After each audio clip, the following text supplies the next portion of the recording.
When I started performing professionally in the mid-1990s, I absolutely loved the classics, in particular the classic Invisible and Brainwave decks.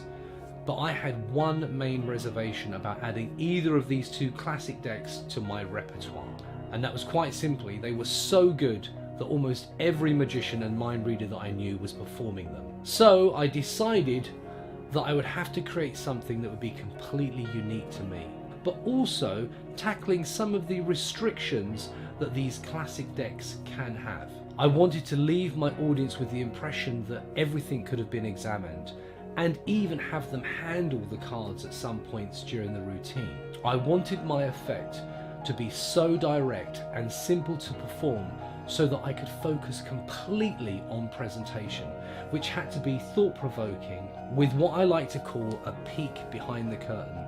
In my experience, modern day audiences absolutely love the notion of finding out a little bit about how we do what we do.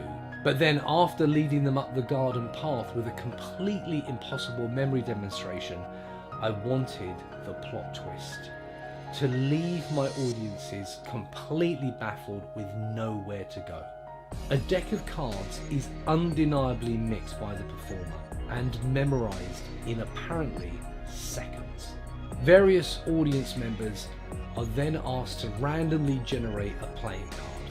The performer, using his memory techniques and recall, is able to name one position in the pack of cards, where the performer then slowly and fairly deals down to that one card in the pack, turning it over to reveal that it is the randomly generated playing card, thus proving that they did in fact memorize every single card in every single position.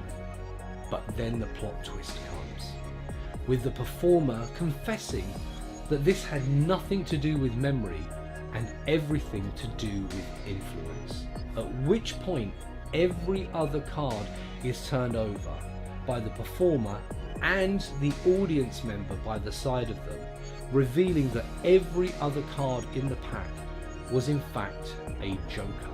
The only card that ever existed is the randomly generated card they named earlier. And then, in an instant, it is completely reset, enabling you to go to another group, another table, and perform the effect again.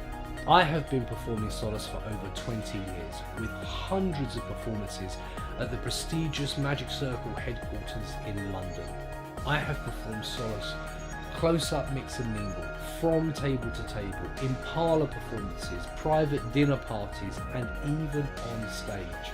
Solus has served me well, and I am truly honoured and delighted to finally be sharing with you my thoughts on the single card revelation. Welcome to Solus.